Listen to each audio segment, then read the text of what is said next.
샬롬. 오늘도 하나님 말씀 앞에 나오신 여러분 환영합니다. 우리 함께 기도하겠습니다. 하나님, 오늘도 우리에게 귀한 말씀 주시니 감사합니다. 이 말씀으로 오늘도 우리의 심령이 하나님이 주시는 용기와 소망으로 충만해지고 풍성해질 수 있도록, 흘러넘칠 수 있도록 깨달아지는 은혜 허락하여 주옵소서. 죄인된 우리, 미련하고 아둔하고 고집이 센 우리는 스스로의 힘으로는 결코 선함을 낼 수 없습니다. 주여, 우리 가운데 말씀하여 주시고 깨달아지게 해 주시옵소서. 예수님의 이름으로 기도했습니다. 아멘. 오늘 함께 살펴볼 말씀 출애굽기 38장 21절에서 31절까지 함께 살펴보도록 하겠습니다. 오늘 본문에서는 성막 만들기에 대한 정산 보고서와 같은 글이 등장을 해요. 누가 언제 어떻게 무엇을 만들었고 또 다루었는지에 대한 결산을 하게 됩니다. 자, 이 결산 보고서가 우리에게 어떠한 가르침을 줄 수 있는지 함께 살펴보시죠. 21절입니다. 성막 곧 증거막을 위하여 레위 사람이 쓴 재료의 물목은 제사장 아론의 아들 이다말이 모세의 명령대로 계산하였으며, 물목, 성막을 만들 때에 쓴 물품 리스트를 말하겠죠. 이 리스트는 아론의 아들 이다말이 모세의 명령을 받아서 작성하게 됩니다. 이 사안이 중요한 것은 이 물품들의 출처와 사용처를 명확하게 정리하면서 우리가 이 성막을 어떻게 볼 것인지, 또 어떤 관점으로 볼 것인지에 대해서 명확한 가르침을 주기 때문이에요. 그런 점에 있어서 누가 왜 이런 물품을 냈고 또 낼 수 있는지에 대한 추적이 간단해집니다. 24절부터 26절을 한번 먼저 보시죠. 성소 건축 비용으로 들인 금은 성소의 세겔로 29달란트와 730세겔이며 계수된 회중이 들인 은은 성소의 세겔로 100달란트와 1775세겔이니 계수된 자가 20세 이상으로 60만 3,550명인즉 성소의 세겔로 각 사람에게 은 한 배가 곧 반 세겔씩이라. 성소 건축 비용이라고 명확하게 항목을 지정해 놨습니다. 그리고 이 비용은 금과 은으로 먼저 계산이 돼요. 단위는 달란트입니다. 한 달란트가 30kg 정도 돼요. 그러니까 금은 1톤 정도가, 또 은은 3.5톤이 사용된 것입니다. 제가 이걸 보면서 한국금거래소에 한번 들어가 봤어요. 거기에 공시된 골드바 1kg이 얼마일까요? 1억 4천만 원 정도 되더라고요. 톤 단위의 금은 한 개인이 다를 수가 없는 거예요. 이 금액은 국가 단위, 국유 산업 규모의 단위예요. 자, 지금 우리가 바라보고 있는 것은 개개인의 일이 아니라 한 나라의 일에 대한 정산 보고서를 보고 있는 거예요. 마치 국회나 공기업에서 다루는 보고서라는 것이에요. 그런데 26절 거기에서 대상자를 보세요. 계수된 자가 20세 이상. 이 계수된 한 사람 한 사람의 단위로 표현을 해주고 있어요. 네, 이스라엘 국민 한 사람 한 사람의 마음과 뜻과 헌신을 모아서 이 단위, 국가 규모의 단위의 금, 은이 모였음을 말하고 있는 것이죠. 이 보고서는 이 관점으로 봐야 합니다라고 말해주고 있는 거예요. 성소를 위해서 헌금을 모았는데 이것이 특정 세력에 동원된 헌물이 아니라 이스라엘 국가 전체가 동원이 된, 국민 전체가 참여하고 주목하고 지원한 것임을 명확하게 하는 것이죠. 하나님의 임재 처소는 이스라엘의 근간이요 중심입니다. 그래서 이것은 특정 세력에게만 허용된 또는 참여가 가능한 것이 아니라는 거예요. 이렇게 성소 건축에 대한 물품 리스트는 이렇게 시작이 됩니다. 자, 그러면 이렇게 모인 물품들에 대해서 누가 어떻게 다뤘는지는 22절부터 마련이 되어 있습니다. 한번 읽어보시죠. 유다지파 후레 자손이요 우리의 아들인 부살렐은 여호와께서 모세에게 명령하신 모든 것을 만들었고 단지파 아히사막의 아들 오홀리압이 그와 함께 하였으니 오홀리압은 재능이 있어서 조각하며 또 청색, 자색, 홍색 실과 가는 배실로 수놓은 자더라. 자, 26절에 한 단위가 나와요. 은 한 배가. 이것은 6g을 말해요. 정말 작은 단위임에도 불구하고 이렇게 기록한 것은 누가에 해당하는 것이 특정한 사람이 아니라 한 개개인 이스라엘 국민 한 사람 한 사람을 포함시키고자 하는 하나님의 방향임을 말씀을 드렸어요. 그런데 이것을 다루는 이 헌물들을 다루는 자들에 대해서는 22절부터는 딱 두 사람을 특정합니다.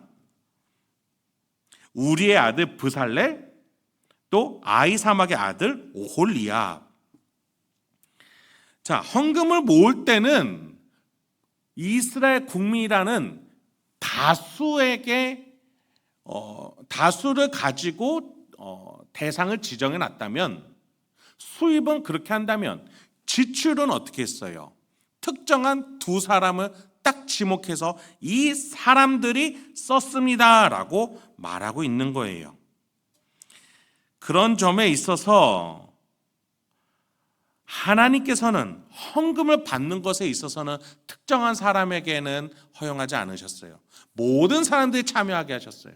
그러나 하나님의 일을 하는 데 있어서의 이 헌물 사용, 지출에 관해서는 특정한 사람이 특정한 방법을 가지고 하게끔 아주 좁게 만들어 놓으셨다라는 거예요. 그런 점에 있어서 브살렐과 오홀리압이라는 이 두 사람의 공통점은 무엇일까요? 하나님이 부르셨고 하나님의 영이 충만해진 사람들이라는 공통점을 우리는 잘 알고 있어요. 여기에서 우리는 교회의 재정 원리에 관한 영적인 원리를 배울 수 있어야 합니다. 교회의 헌금 수입은 특정한 사람들이 주도하도록 해서는 안 돼요. 특히 부유한 사람들의 헌금이 부각이 되어서는 안 됩니다. 예수님은 두 렙돈이라는 너무나도 작은 단위의 헌금을 드린 과부의 헌금과 부자의 헌금을 비교하시면서 진정성 있는 헌금이 무엇인지에 대해서 가르쳐 주신 적이 있죠. 마음을 다하여서 드린 이 과부의 헌금을 더 높게 치셨어요. 반면에 지출은 반대입니다. 직접적이고 또 특정한 사람들이 지출에 관여해야 해요. 하나님의 영으로 충만해진, 그래서 하나님의 뜻을 알고 그것을 구현해낼 수 있는 사람들로 특정되도록 교회는 그들에게 교회 지출에 대해서 위임하고 또 권한을 줄 수 있어야 된다는 것입니다. 그런 점에 있어서 재정 지출에 대해서 재정에 관한 전문 분야에 있는 사람을 교회가 세워서는 안 돼요. 부를 많이 쌓아 돈이 어떻게 돌아가는지 세상 물정에 밝은 사람을 세우는 것도 아닙니다. 물론 그런 사람들도 대상자는 될 수 있죠. 그러나 먼저 되는 선 조건은 뭐라는 거예요? 하나님의 뜻을 충만히 알고 그것을 구현해낼 줄 아는 사람이 교회 지출에 관해서 먼저 된 조건을 가진다라는 거예요. 그런 점에 있어서 우리는 너무나도 쉽게 교회 재정 지출에 있어서 마치 재정에 관한 전문성 있는 사람들을 자꾸 세우려고 합니다. 물론 그런 사람들이 있으면 좋죠. 근데 먼저는 뭐라는 거예요? 하나님의 뜻으로 모아 성도들의 헌금을 모아서 하나님의 뜻대로 그것을 지출할 줄 아는 자, 그곳에 적절하게 지출되어서 하나님의 나라와 뜻을 위해서 구현될 수 있도록 지출할 줄 아는 자들이 필요하다라는 거예요. 그런 점에 있어서 불특정 다수의 의견을 가지고 배가 산으로 가는 게 아니라 그들에게 위임해서 하나님의 뜻을 구현해낼 수 있도록 하나님의 사역자들을 세울 줄 아는 교회의 역할이 필요하다는 것이죠. 말씀을 마치겠습니다. 교회도요, 돈 없이 살 수는 없겠죠. 교회도 세상을 살아가야 되니 돈이라는 도구를 가지고 살아가야 합니다. 네, 재정은, 돈은 중립적이고 또 단순한 도구예요. 때문에 의사에게 칼이라는 도구를 주어서 사람을 살리게 하듯이 교회에게 재정을 주어서 사람을 살리게 해야 합니다. 교회가 가진 생명을 귀하게 여기고 영혼을 구원해내야 한다는 사명에 충만할 때 말이죠. 만약에 생명과 영혼에 관심이 없는 교회에게 재정을 준다는 것은 그것은 교회가 도둑질하게 하고 또 영혼을 죽이게끔 하는 거짓된 교회가 될 뿐이에요. 그런 점에서 교회는 또 신자는 하나님께 재정을 구하기 전에 하나님이 주신 사명을 먼저 준비할 줄 알아야겠습니다. 또한 우리 신자된 우리 또한 하나님의 일을, 하나님의 뜻을 내 가정, 직장, 일상에 구현해내기 위해 하나님의 뜻으로 내가 먼저 충만한가? 그럴 때에 하나님이 그에 맞는 재정을 주신다는 것을 알며 우리가 재정을 구하기 전에 하나님 앞에 겸비된 모습으로 먼저 기도할 줄 아는 성숙한 신앙인이 되어야 하겠습니다. 오늘 하루도 하나님이 우리와 함께 계시며 우리의 성전으로서 삼아주신다는 것을 감사하게 여기고 그것을 곳곳에 하나님의 나라로 확장시켜 나갈 줄 아는 우리가 될 때 하나님이 우리의 필요와 또 우리의 상황과 환경을 더 잘 아는 아버지 되심을 믿으며 오늘도 그렇게 명예롭게 하나님과 동행해 나갈 수 있는 성전된 저와 여러분에게 소망합니다. 함께 기도하겠습니다. 하나님, 오늘도 우리에게 귀한 말씀 주시니 감사합니다. 이 말씀으로 오늘도 우리가 하나님의 뜻으로 충만해지기 소망합니다.